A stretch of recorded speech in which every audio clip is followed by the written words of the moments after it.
Iniciamos un nuevo recorrido aquí en Calidad Ganadera. Hoy queremos seguir compartiendo con ustedes más de lo vivido en esta nueva edición de Cooprolanda, una actividad que sin dudas reunió a referentes del rubro lácteo de todo el país. Hoy vamos a escuchar un poquito más de lo que se vivían durante esas jornadas y por supuesto también ver un poquito cómo se produce el silaje, cómo se prepara, cómo se elabora y también cuál es la importancia en los resultados de producción láctea.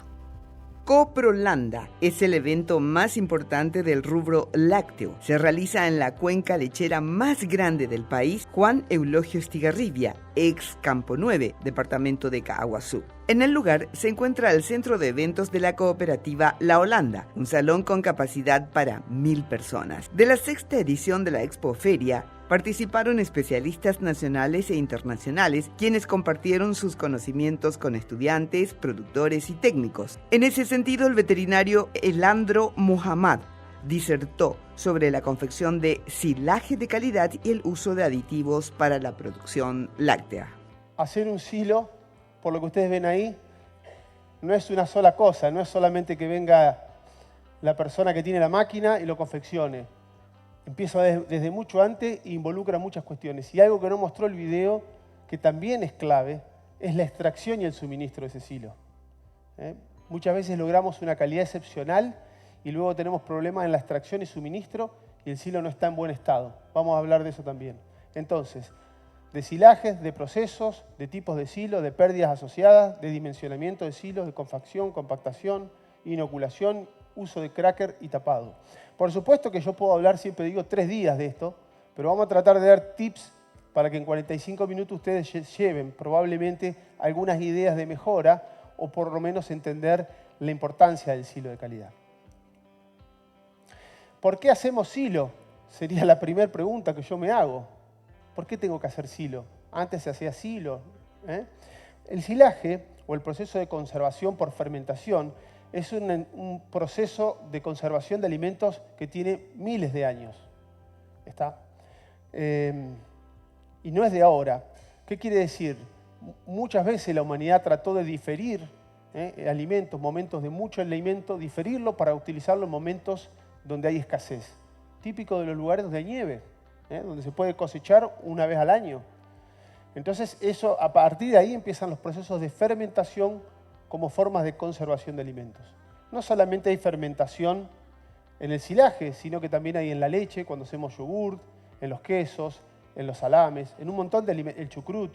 Muchos alimentos tienen conservación por fermentación. Entonces, la idea es cosechar plantas en su máximo potencial de producción y calidad y mantener una oferta continua de nutrientes a través del año. Esa es la clave de hacer silo. También se podemos conservar algunos subproductos. Fíjense, antes de ayer lo decía en una charla que también fuimos a dar con Agipar, Argentina es un país que tiene muchos problemas, probablemente aquí lo sepan. Siempre estamos con problemas. Problemas económicos, problemas de falta de dólares, un montón de problemas. Pero fíjense que la superficie de hectáreas, destinadas a hacer silaje en Argentina desde el año 2015 al año 2021-22 nunca paró de crecer. Si pensamos que en el año 2001 Argentina confeccionaba solo 100.000 hectáreas de silo y este año estamos en 2.400.000 hectáreas, esto nos indica de que evidentemente es la solución para diferir cultivo y tener una buena alimentación durante todo el año, de un forraje de base, y que nuestros sistemas productivos se fueron intensificando a partir del incremento de la producción de soja y de cultivos agrícolas, y las vacas reducieron su espacio y la alimentación con forraje conservado aumentó. Y también aumentó la producción individual por vaca, ¿no? Destinamos el 50% del silaje a producción de leche, el 50% a carne. Hacemos muchos silos de tipo bolsa, el 78% de tipo bolsa, y podemos después ver por qué hacemos mucho silo bolsa. La base es el silo de maíz con un 60% aproximadamente. Luego sigue el silo de sorgo, los verdeos, las pasturas. Ese es un poco el panorama de la cuestión. Y yo veo que aquí ustedes están haciendo lo mismo, incrementando año a año la superficie de silo. ¿Por qué? Los productores actuales se utilizan entre un 40 y un 60% de silos en sus dietas. Alguno podrá decirme, Leandro, yo ocupo menos, pero la proporción o la base en los sistemas que veo que ustedes están implementando, ya sea de compost bar o corrales secos o freestall, o los que pastorean, pero están incorporando cada vez más silos para darle esa base forrajera y esa dieta estable durante todo el año. La alta calidad, básicamente almidón, proteína, y la buena palatabilidad, eso significa mínimo rechazo cuando hablamos de palatabilidad, son demandas críticas del silaje, cosa que a veces vemos que no ocurre. El silaje se confecciona 1 o 2 veces al año en silo de maíz. Zafra, safriña, podemos decir. Y en verdeos, alfalfa, 3 o 4 veces por año. No son muchas las veces que lo hacemos. Entonces, el resultado bueno o malo de ese silo nos va a acompañar todo el año. Por eso a mí me encanta este tema y creo que es clave para lograr altas producciones, y vacas saludables y alta inclusión de forrajes. Porque tenemos que tener bien en claro de cómo se hace un silo bueno para que eso bueno nos acompañe y repercute en la producción. Claro que no es tan fácil, tiene muchos desafíos, como lo mostré. En el video parece fácil, pero después en la práctica no es tan fácil. Llueve mucho, llueve poco, hay sequía, un montón de cuestiones. Hay diferentes tipos de silos, con paredes, con pisos, tipo bunker, para compactar mejor.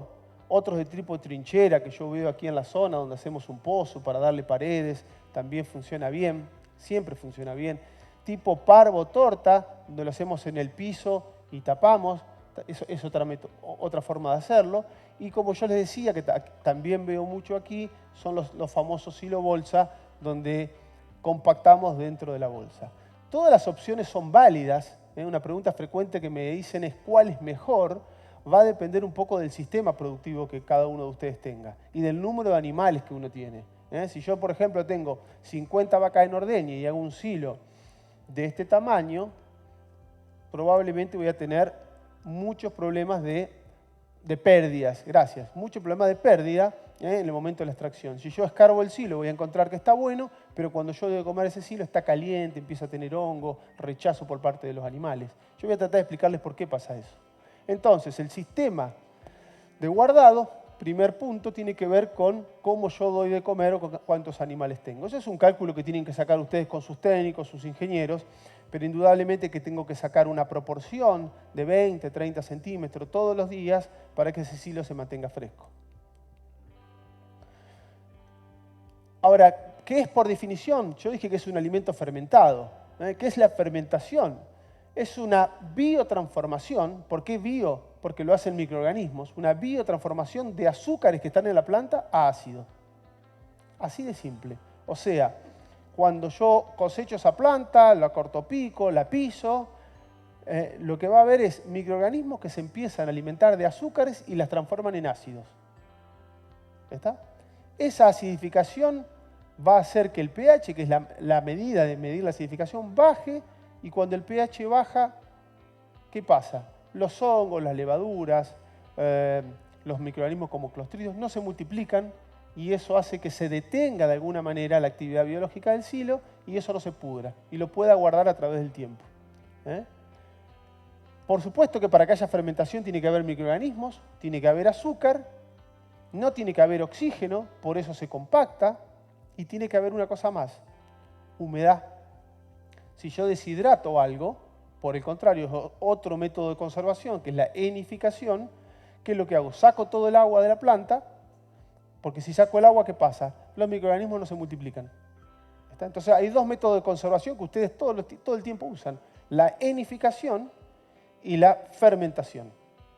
Lo que vamos a tratar de ver ahora que expliqué qué es la fermentación es cómo manejarla y qué implicancias tiene manejarla bien y qué cosas pasan cuando la manejo mal. Cualquier duda o comentario que tengan, por mí, abierto a preguntas. No tengo que esperar, no necesito que esperen hasta el final para hacerlas, se manejan con total soltura. Entonces, siempre repito lo mismo, este gráfico es el más aburrido de todo, pero el más importante.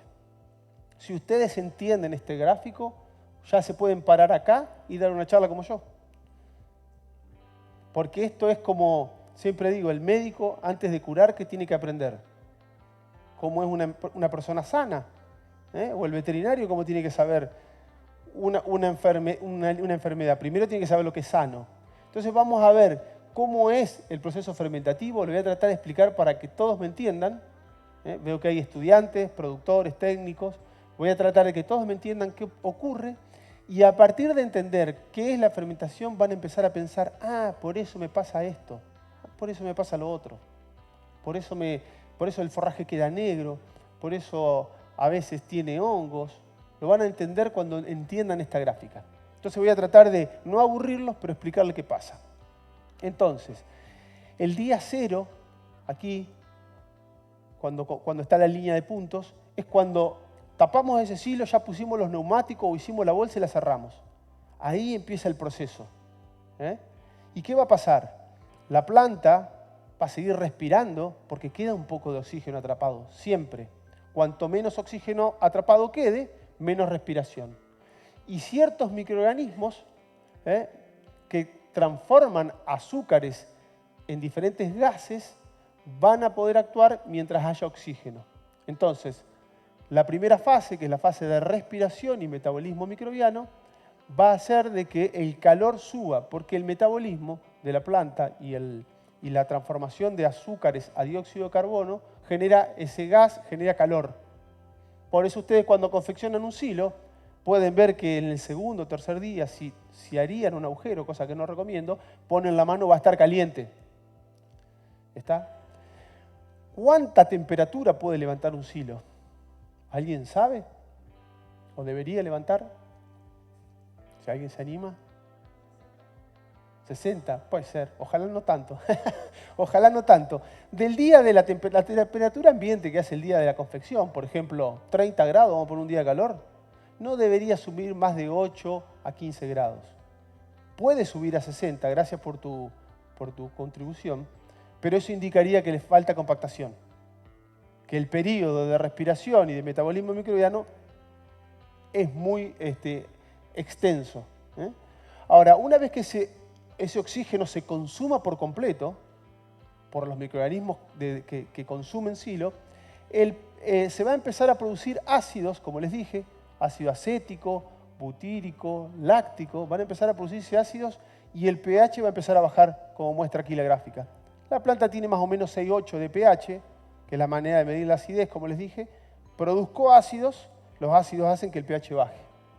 Y eso es lo que yo tengo que lograr que sea rápido.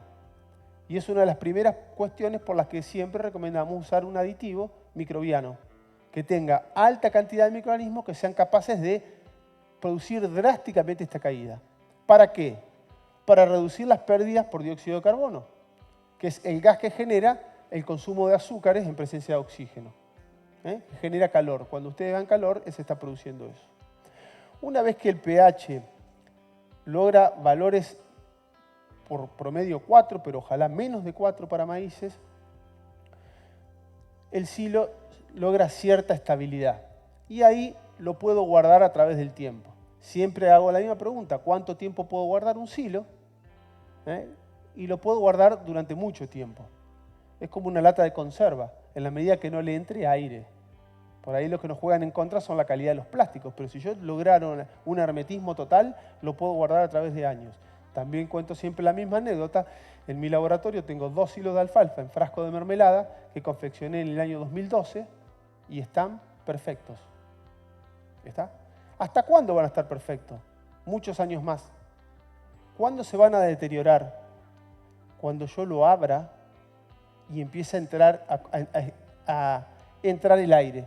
Muchos microorganismos que están en ese frasco están vivos pero inhibidos. De la misma manera que ustedes mostraban también la parte de inseminación, guardan semen en un termo de inseminación.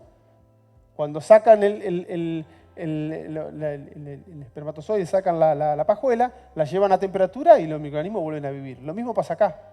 Muchos microorganismos están inhibidos porque hay acidez y no se pueden multiplicar en acidez, y otros porque no hay aire. Cuando entra el aire, es como cuando yo abro un frasco y dice fecha de vencimiento 2026. Y dice, una vez abierto, consumir en 3 días. ¿No vieron eso? ¿Por qué? Porque entra el aire y se termina el proceso de conservación.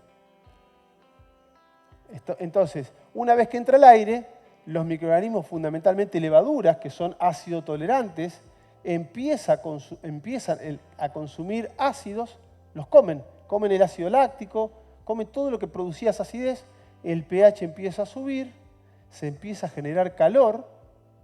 Ustedes tocan el silo cuando van consumiendo poco, van tocando que se calienta, y es por eso. Indica que van despacio y se empieza a producir el crecimiento de diferentes tipos de hongos que no crecían porque había acidez y empieza el deterioro. Bien, si entendieron esto, ya pueden entender qué es lo que les pasa en sus silos. Hay inoculantes muy modernos que se utilizan hoy en día que permiten producir una buena proporción de ácido acético para que retrasar este proceso y darnos más tiempo de utilizar un silo fresco.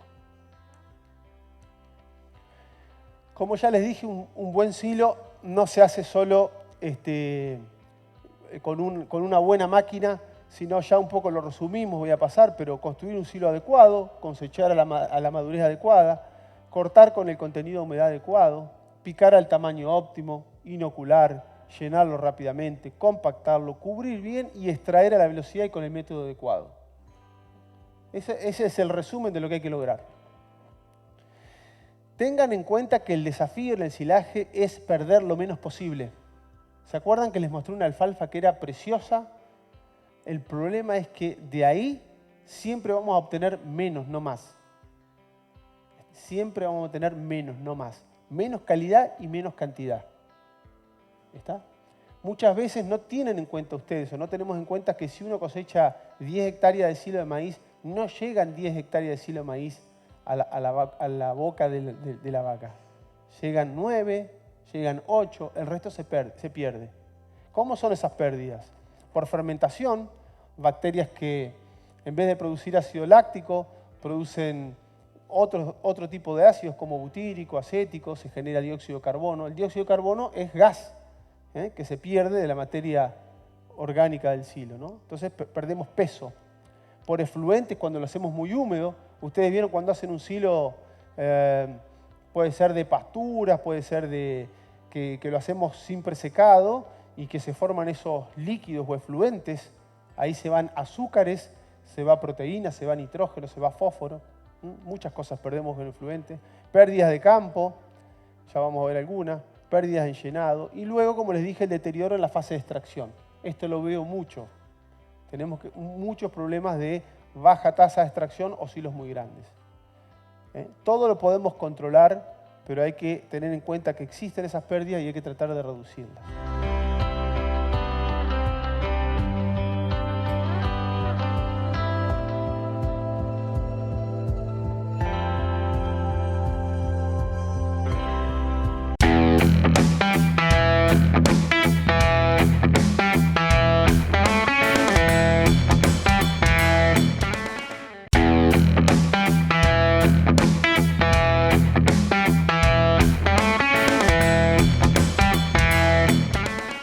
El ensilado consiste en conservar los forrajes por medio de fermentaciones que los mantienen en un estado muy semejante al que poseen cuando están frescos. Los elementos nutritivos encerrados en las células vegetales y liberados parcialmente en el momento de su muerte son empleados por las bacterias lácticas y transformados en ácido láctico. Esto produce un descenso de pH e impide el desarrollo de otras especies perjudiciales. El profesional veterinario Elandro Mohammad, durante su charla en Cooprolanda, compartió algunas recomendaciones de cómo reducir las pérdidas durante el ensilaje. ¿Cómo reducirlas? Kane Bolsen, una persona que falleció el año pasado de la Universidad de Kansas, trabajó mucho para explicar esto y siempre dijo: dimensionamiento es clave, no hagan un silo muy grande, si no, no van a poder consumir todos los días una buena proporción, una buena densidad, una excelente cobertura, inoculante adecuado y reuniones de equipo. ¿Qué son reuniones de equipo? Planificación. ¿Dónde lo voy a hacer el silo? ¿Cuántos silos voy a necesitar en función del consumo de mis animales? Son todas cosas que ustedes van a ir definiendo con el equipo técnico. Decir, bueno, tengo 100 vacas, normalmente mi dieta va a tener 20 kilos de silo de maíz durante un periodo, luego voy a tener pasto, como fuera. Y definir en función de las necesidades las estrategias para lograr un buen silo. Y siempre él decía, por cada 100 hectáreas que un productor siembra en Estados Unidos, a la boca de la vaca llegan 80. Piensen cuánto sale sembrar 20 hectáreas para perderlas en forma de gas. Cuando ven una capa negra en el silo, cuando ven temperatura, cuando ven rechazo en el comedero, todo eso son pérdidas. Y creo que si les pregunto si el silo es barato, me van a decir todos que no lo es. Entonces, minimizar pérdida es clave. Para minimizar pérdida, lo primero que tenemos que hablar es cuál es la materia seca para fermentación. Yo pregunté por ahí al equipo de Nutricilo, me dijeron que el término materia seca está bien familiarizado, que es todo el alimento menos el agua. Bueno, entonces la materia seca adecuada para cualquier fermentación siempre ronda entre el 30 y el 40%. No es tan difícil acordarse. Después cada cultivo, lo voy a explicar, tiene una especificación particular. Pero si ustedes me dicen, quiero ensilar un pasto que nunca ensilé, ¿cuál es la materia seca? Siempre traten de estar ahí. ¿Por qué? Porque cuando yo lo hago más húmedo, muchas veces pasa o es inevitable, pero cuando lo hago más húmedo, en general desarrolla una bacteria que está en el cultivo, que está en la tierra, que es un Clostridium. Muy pariente del que produce enfermedades en las vacas, que produce problemas en la industria láctea. Y esa bacteria produce una fermentación de tipo butírica. Por aquí hay un stand que tiene un silo con olor a butírico porque se lo siente, que es ese olor fuerte que está en el silo, que si uno lo toca, queda en las manos y uno llega a la noche a la casa y se siente el olor al silo. Bueno, ese es ácido butírico, no es un ácido deseable. ¿Por qué indica? Pérdida, indica que hay un pH final alto, que vamos a tener proteólisis, pérdida de proteínas, baja palatabilidad de ese silo y mayor exudado de líquido. Entonces va a tender a tener problemas fermentativos ese silo.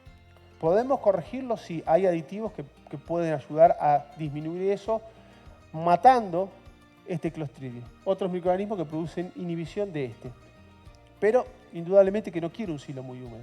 Más seco me va a dificultar ¿qué? Algo seco.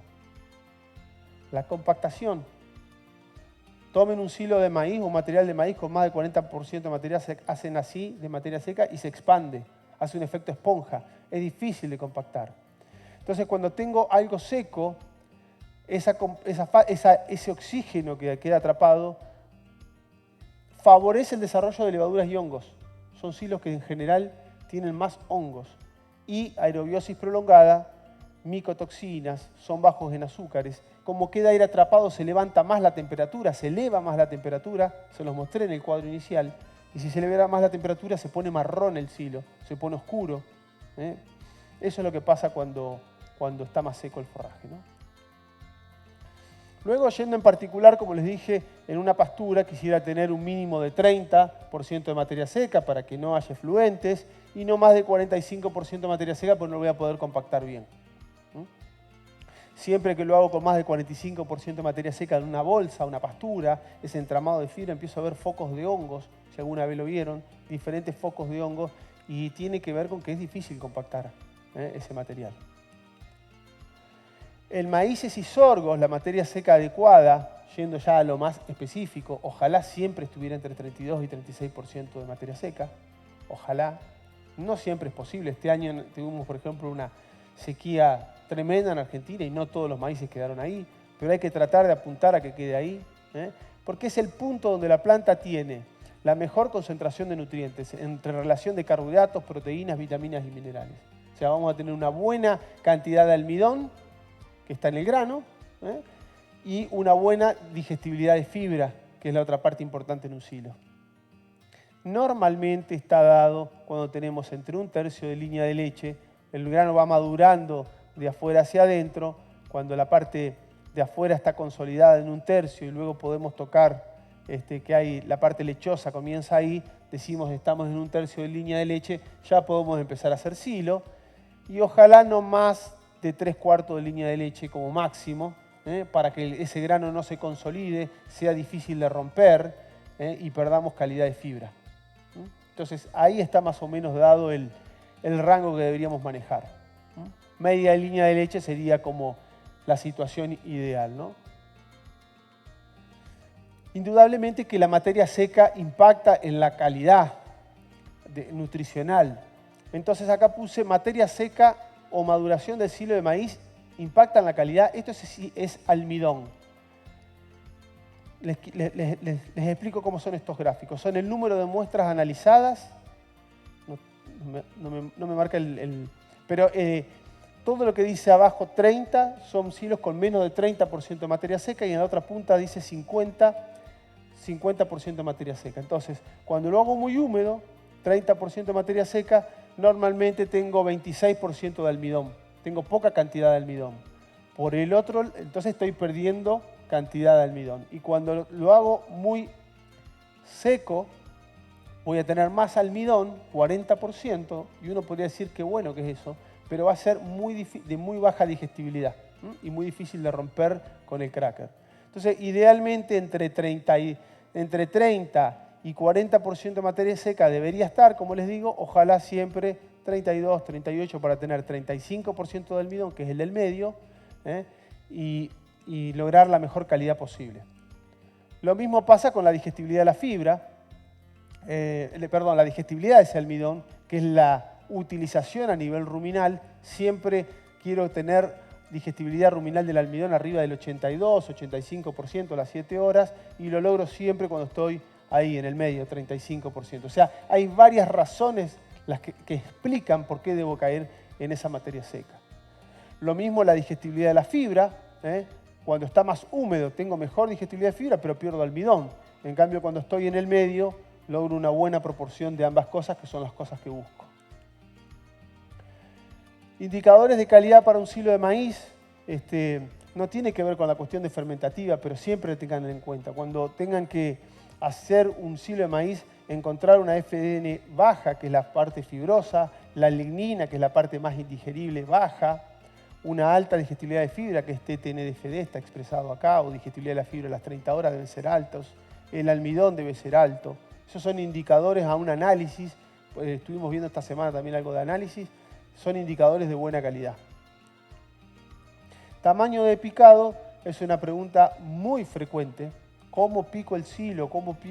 ¿Qué gano? ¿Qué pierdo? Y yo siempre digo algo que leí por ahí. Es un punto de encuentro o un acuerdo entre la compactación y la rumia. ¿Está? ¿Por qué? Porque si pico muy fino, me favorece ¿qué? La compactación. Entonces me gusta picar fino porque sé que voy a tener una buena fermentación. Pero si pico muy fino, tengo baja rumia, alta tasa de pasaje, no me gusta tanto. Entonces tengo que buscar un equilibrio. Ese equilibrio lamentablemente no es único. Yo siempre quiero venir a una charla y llevarme recetas escritas y mágicas, pero no es tan fácil. Porque no es lo mismo una recría, no es lo mismo una vaca lechera en un compost, no es lo mismo si yo tengo otra fuente de fibra, porque a lo mejor tengo el silo de maíz picado un poco más fino, para favorecer también el craqueado, pero tengo una buena fuente de fibra, llámese de avena o un heno con cúter, que me compensa un poco y me hace una mezcla homogénea buena y no tengo tanto problema. Pero a lo mejor mi silo de maíz es la única fuente de fibra que voy a tener en el año por diferentes razones. Entonces tengo que pensar, adelantar el momento de corte un poco y hacer un corte un poco más largo. ¿Por qué lo adelanto al momento de corte? Porque no quiero tener los granos muy consolidados, porque luego si le pregunto a Abraham cómo es el craqueado de una planta que tiene grano muy consolidado y lo quiero picar largo, no es posible. No es posible, ya vamos a ver un poco cómo funciona la máquina, pero no es posible. Entonces el tamaño de picado no hay una respuesta única, pero de 0,9 a 1,2 centímetros, 1,4 ojalá para dietas regulares de vaca lechera, Si el silo está pasado, ¿qué significa pasado? Tengo más de 38% de materia seca, voy a tener que achicar el tamaño de picado para favorecer la compactación y el uso del cracker. Bien. Y ojalá lograr entre 1.8 y 1.4. Hay un procesador que se llama Sherlock, que vi que tienen aquí también Nutricilo, que permite alargar un poco el tamaño de picado y lograr una buena rotura de grano. Pero yo creo que hay, como les dije, las reuniones de equipo son las que definen qué es lo que puedo lograr. También existen estas bandejas, que he visto que las utilizan aquí también, que nos permiten estratificar el material. Estas son bandejas, esta es una ciega, son bandejas de Penn State, fueron desarrolladas en la Universidad de Pensilvania, que muestran cómo se estratifica el material en el rumen. Y lo que tenemos que tratar de tener una buena proporción en estas dos bandejas de fibra larga, que es la que nos permite una rumien y un rumen sano. Estas bandejas se utilizan básicamente para eso y está escrito, luego de zarandear el material, una cantidad conocida, cuánto tiene que quedar más o menos en cada bandeja. No voy a explicar en detalles, pero hay herramientas como para poder determinar con esto cómo debo picar mi silo.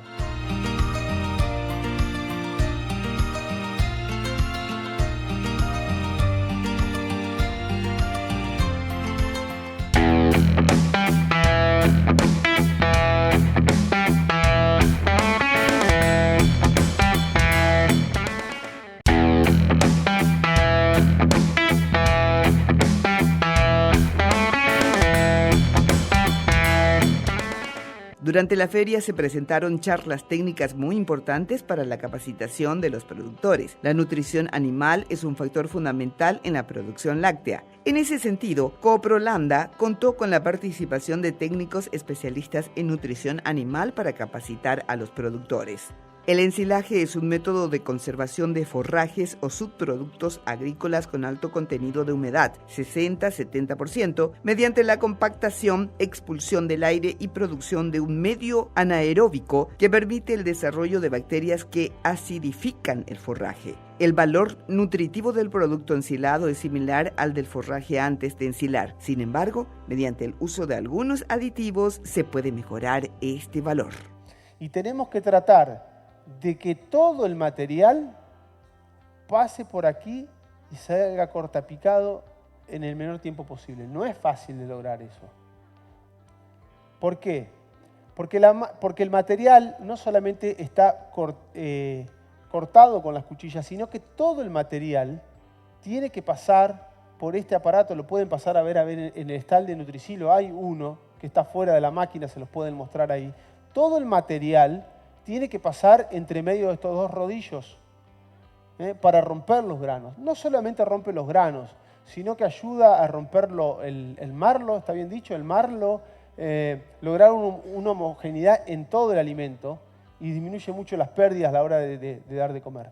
Entonces es clave este proceso que se llama craqueado, que este cracker esté en buenas condiciones, que esté colocado para que se logre una ruptura visible.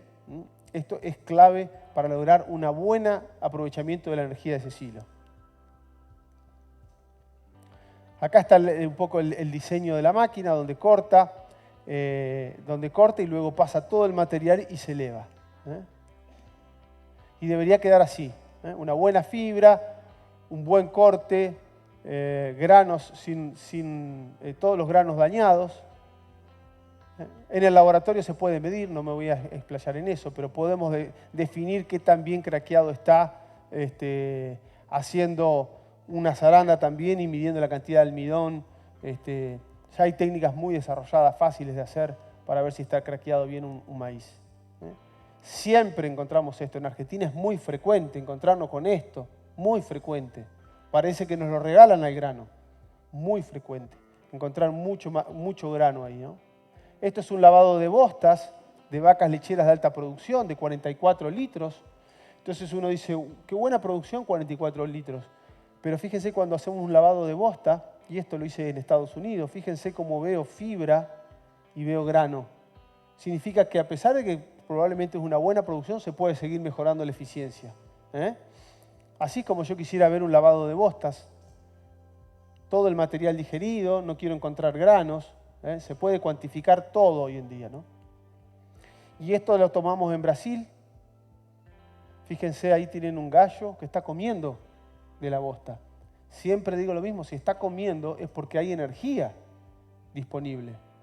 Entonces a veces los análisis de laboratorio son buenos, pero no nos ayudan a entender realmente qué perdemos. Si tenemos un gallo que está comiendo y la gallina con los pollitos que están creciendo, evidentemente energía hay ahí. Y esa energía podría haber quedado en la vaca y podría haber sido utilizada para mejor estado corporal, mayor ganancia de peso, producción de leche. La compactación de un silo se mide en kilogramos de materia seca por metro cúbico. Deberíamos tener silos arriba de 225 kilos de materia seca por metro cúbico para disminuir las pérdidas. Este es un material viejísimo pero vigente. Y entonces acá pusimos con la empresa Hansen la misma cantidad de material en diferentes jeringas. ¿Se entiende lo que digo? Todas las jeringas tienen la misma cantidad de silo. Son jeringas estas. Y lo que hay adentro es silo de maíz. Entonces a veces pasa también en Argentina que decimos, bueno, yo necesito, supongamos que esto es una bolsa. Yo necesito 2 bolsas por año. Y a veces me alcanza y a veces no. ¿Por qué? Porque depende mucho de la densidad que logre. Y a veces en la bolsa no es fácil lograr una buena densidad.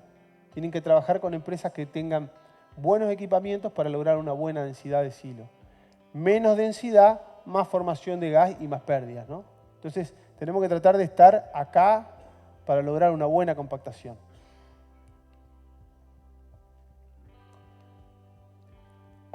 Bueno, de compactación ya hablamos un poquito. Siempre la compactación y la densidad, o sea, aumenta la densidad y la utilización de aditivos nos pueden determinar si logramos un buen trabajo. ¿Cómo mido si está bien fermentado un silo? Con el pH, fíjense, los mejores compactados tenían un pH más bajo, una buena proporción de ácido láctico, que es la transformación del azúcar a ácido. Ese ácido láctico acá tiene un 5%, casi 6%. La materia seca, 37%, es muy bueno. Bajo amoníaco y bajo etanol. Esto es una buena fermentación. Cuando tengo los silos de menor compactación, menos densidad, tengo pH más alto, menos ácido láctico, menos ácidos grasos totales, más amoníaco, más etanol. Entonces podemos evaluar si el silo fermentó bien o no. Hoy se puede medir fácilmente. Yo hice un relevamiento hace muchos años, tenía pelo cuando lo hice, me acuerdo. Así que hace años que lo hice, que medí cuál era la densidad de los silos en Argentina. Y solamente hace años que lo hice, solamente el 27% de los silos lograba una densidad óptima. O sea que hay mucho para trabajar en compactación. Y otra cosa clave es el tapado. Cuando hablamos de tapado no solamente hay que colocar un buen plástico, sino que hay que lograr colocar neumáticos arriba, haciendo que ese plástico no flamee, no haga fuelle, porque el aire pasa por abajo del plástico. Hacemos un tremendo trabajo, llamamos al mejor contratista, tapamos, inoculamos y después colocamos poco peso arriba. Y entonces por ahí cuando empezamos a dar de comer, entra el aire un día de viento y empieza a hacer ¿qué? Permitir que las levaduras que están inhibidas empiezan a multiplicarse y se hace toda una capa negra en el silo. ¿Y esa capa negra qué es? Ceniza, porque la temperatura ya llegó a 65, 70 grados. Y lo pueden tocar con un termómetro. Les voy a mostrar ejemplos. Entonces la última parte, es la parte de extracción. Si ustedes están extrayendo un silo y lo tocan caliente, significa que tienen baja extracción, que está mal compactado a veces, o que el aditivo que están utilizando no les está ayudando. ¿Cómo se define la parte de problemas? Como estabilidad aeróbica, un término medio complicado de acordarse, pero estabilidad aeróbica es el tiempo que se mantiene sin señales de deterioro un silo una vez expuesto al aire o una vez abierto. ¿Está? ¿Cuándo ocurre eso? En el suministro. Las levaduras, les dije, utilizan ácido láctico, aumenta el pH, crecen microorganismos, hay aumento de pérdida de materia seca y temperatura. Entonces, siempre que ustedes vean ese humito, que toquen temperatura, si hoy hace 22 grados y hay 25, 30 grados en el silo, es porque hay baja extracción. O falta de compactación o el aditivo que estamos utilizando no nos está ayudando. Como ya les dije, las levaduras consumen ácido láctico, generan gas, calor, sube el pH y cuando sube el pH empieza el crecimiento de bacterias, hongos y ya tenemos un problema instalado en ese silo. ¿Cómo se corrige eso una vez que lo tenemos? Aumentando la tasa de extracción. Si no, siempre va a haber hongo y además eso va a generar rechazo en el comedero. ¿Se acuerdan que les dije una cosa clave para lograr altas producciones? Que la vaca consuma todos los días lo mismo y la misma calidad. El mismo olor, el mismo sabor, la vaca percibe todo. Entonces cuando el silo está un poco caliente y los ácidos cambian, ya empieza como a seleccionar en el comedero, elige los granos, deja la fibra. Ustedes lo ven a eso. Bueno, todo eso lo podemos evitar teniendo silos frescos. ¿Cómo lo puedo medir? Todo esto es muy complejo de medir. Ustedes lo que sí pueden hacer es ver temperatura en silo. ¿Está? Entonces, con un termómetro, con la mano, acá podemos ver 26, casi 27 de temperatura. En otras partes del silo, 37. De 26 a 37, deterioro. 20 grados, acá no es tan alta, pero ya hay hongos. Ya cuando los hongos se formaron, la temperatura ya bajó. Ya el proceso inicial de deterioro ocurrió, ya el pH subió, y si ya crecieron hongos, porque el proceso está en su fase final. Ya estamos complicados. ¿Está? Fíjense, díganme si nunca vieron esto. Es muy frecuente ver esto. Estos problemas son de todos los días, no les estoy mostrando nada raro. Una gran cantidad de hongos y deterioro. Acá la temperatura llega a 60 grados, más. Esto, presencia de gases que se van desprendiendo. Y esta sería una situación ideal. Les muestro algunas cosas buenas también. Buen tapado, ese plástico está bien adherido al material, no pasa aire, está inoculado, está bien tapado. Entonces cuando yo voy moviendo el plástico y voy tocando temperatura y veo que está frío, que tiene un color parejo, significa que eso está bien y que la vaca va a comer bien. Por el contrario, cuando veo una extracción un poco desordenada, un silo muy abovedado, ya empiezo a pensar que el tractor no va a poder pisar en la parte de la angulatura del silo, y empiezo a ver siempre hongos. Cuando veo un silo muy abovedado, voy a los costados y toco y siempre hay temperatura y siempre hay hongos. Tengo que tratar de trabajar mucho en el diseño para evitar eso. Se puede, sí, por ejemplo, este silo no es tan abovedado y permite que el tractor pise de manera correcta a todos los lugares. Esta foto la tomé en Santiago de Chile con 40 grados, hacía 35 grados, 40 grados y el silo estaba frío. Entonces se puede lograr un buen manejo de ese silo, ¿no? Manejar la cara de la manera más adecuada. He visto la cantidad de maquinaria que ustedes están teniendo hoy, es espectacular. Quizás no pueden tener todos una fresa para quitar, pero sí tratar de imitar esa extracción de arriba hacia abajo, tratar de no mover la cara del silo demasiado para evitar que el oxígeno entre, es una buena medida de trabajo. Entonces podemos tomar también fotos con cámaras térmicas y ver cuando el silo está caliente significa que la tasa de extracción no es la adecuada. Cuando medimos hongos y levaduras, vemos que hay mucha cantidad. Lo que deberíamos encontrar es una cara fría, que poder ver que una cara está fría, y cuando la cara está fría hacemos conteo de hongos y levaduras y lo encontramos bajos. Eso indica lo que yo les digo, que cuando está caliente hay multiplicación de microorganismos. Entonces también vemos cuando un silo hacemos todo bien compactado y bien inoculado, la capa de pérdida es baja, no existe capa de pérdida, muy poquito, no. Se pueden perder un 2-3% por fermentación, eso es normal, pero cuando hacemos bien compactado, decimos no, la compactación es la base, pero no usamos aditivos, pueden generarse hongos.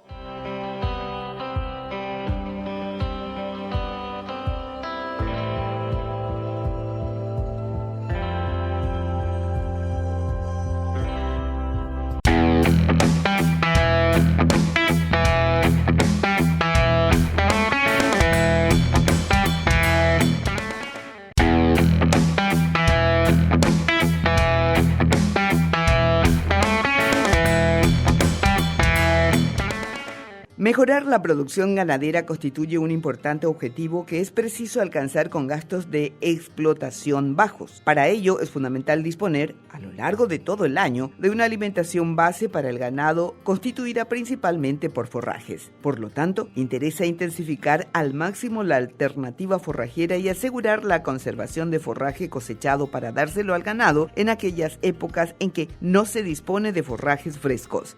Entre los distintos procedimientos utilizados para la conservación del forraje, el ensilaje es el de mayor interés. Cosechando los forrajes en el momento óptimo, se obtiene la máxima producción y calidad por unidad de superficie. Asegura la disponibilidad de alimentos para el ganado durante una larga temporada en la que frecuentemente las condiciones climatológicas son adversas. Acá tenemos un silo que hicimos pequeños silos para mostrar que cuando se hacen pequeños microsilos y se les hace agujeritos y se lo deja por 7 días entrando el aire. Fíjense cuando veo la temperatura del silo que está sin inocular, ¿qué es lo que pasa? ¿Por qué pasa esto? Porque muchos aditivos microbianos tienen microorganismos en su composición que tienen la capacidad de inhibir otros, generando ácidos, como ácido acético, que no le permiten crecer a hongos, como en este caso. Por eso a veces me preguntan, ¿cómo puedo evaluar un aditivo microbiano? ¿Qué análisis hago? Perfil de fermentación es una forma, medir pH, ácido láctico, ácido acético, o básicamente mirar esto. ¿Está ocurriendo esto en nuestro silo? Es porque tenemos problemas y tenemos que pensar qué es lo que está pasando. Y probablemente el aditivo no sea adecuado para evitar este tipo de problemas. Me pidieron también para terminar que mencione los aditivos que están trabajando con Nutricilo y son básicamente 2.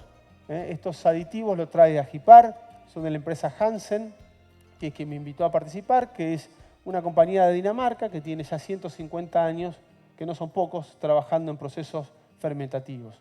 No solamente se utilizan este tipo de microorganismos en silaje, como les dije, sino en la industria láctea. ¿Para qué sirven? Bueno, básicamente lo que traen acá a Paraguay son dos productos. Uno que se llama Silosol MC y uno que se llama Silosol AS. Muy brevemente les voy a explicar para qué sirven. Los dos productos tienen bacterias en común, no me voy a explayar en eso, que son bacterias para acidificar rápidamente. Una Enterococcus faecium, palabra difícil, es el nombre de la bacteria, Lactobacillus plantarum, lo que hacen es bajar rápidamente el pH. Y luego, el frasquito de color amarillo, o el producto de color amarillo que les voy a mostrar, tiene Lactobacillus buchneri que produce ácido acético para inhibir hongos. En cambio, el Lactobacillus buchneri es una bacteria que se aisló de silos estables y se empezó a investigar por qué había silos que se llenaban de hongo y otros no. Y se aisló esa bacteria y se la introdujo en los inoculantes de silo. Y permiten básicamente esto, que no crezcan hongos ni levaduras. Entonces, siempre que tengamos una situación de cultivos húmedos, altos en proteína, alta cantidad de tierra en el silaje, voy a tener siempre el problema de clostridios, que es la fermentación butírica. Y siempre que tenga un cultivo más bien seco, voy a tener dificultad de compactar y voy a tener problemas de hongos. Entonces, los aditivos que se traen están diseñados para combatir esas situaciones. Entonces, el de color verde, que es el Silosol MC, se utiliza para lograr una fermentación rápida y eficiente, para silos de corte directo, muchas veces hacemos corte directo, para materiales con baja materia seca, silos propensos a la fermentación clostridial, ya lo dije, alfalfa, verdeo, pastura, silo de soja hacemos en Argentina con este tipo de aditivos. Y se utiliza un frasco de estos para 50 toneladas. Muchas veces me preguntan, Leandro, tengo una situación complicada, ¿coloco más aditivo? No es necesario. Los microorganismos se multiplican rápidamente y por cada microorganismo que pongo acá, en 12 horas tengo 16 millones. ¿Está? Entonces no necesito eso. Y el otro aditivo, que es de color amarillo, justamente indicando maíz o situaciones de algo más seco, está recomendado para cultivos de menos proteína, más azúcares, más problemas de hongos, y cultivos más secos que siempre son propensos al desarrollo de hongos y levaduras. Se utilizan de la misma manera. Durante la cosecha se prepara, se coloca y mientras va cosechando se va colocando el producto y eso, una vez que el silo se compacta, rápidamente empiezan a actuar para acidificar. Esas herramientas nos permiten mantener el silo fresco por más tiempo.